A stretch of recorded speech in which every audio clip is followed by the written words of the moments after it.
Alright guys, you seem to always have a problem that I got is you always want to have a romantic bath, yet there's not room enough in the tub for the two of you. As you see, as North Americans is getting a little bit biggish. So these jacuzzi tubs now just built for them skinny folk, you just can't get in them. So I've been watching them home building videos and figured I'd done come up with a solution for our problem here.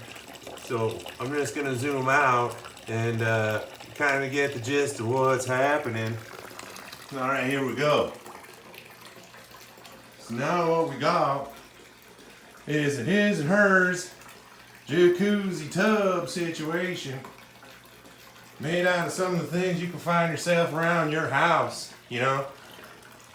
Maybe one of them big ass totes you got her shoes in the basement, and a kid's fish pump, you know, and some hoses, and you got yourself a jacuzzi tub. Now she didn't have so many jets, so I mean, you know, it's a man bath, you don't need them.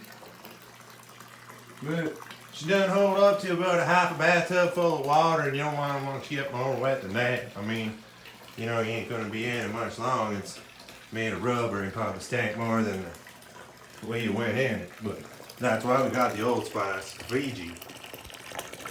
Make you smell like Asians come out of the tub. Gets it. Anyways, I don't know what Fiji's supposed to smell like. I've never been there, but I heard it's right, you know.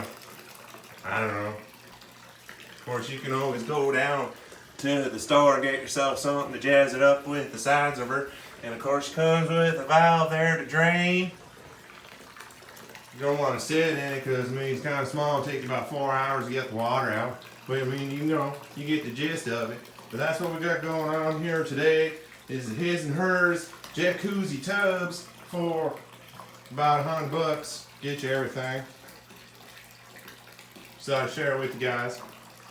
Talk to you.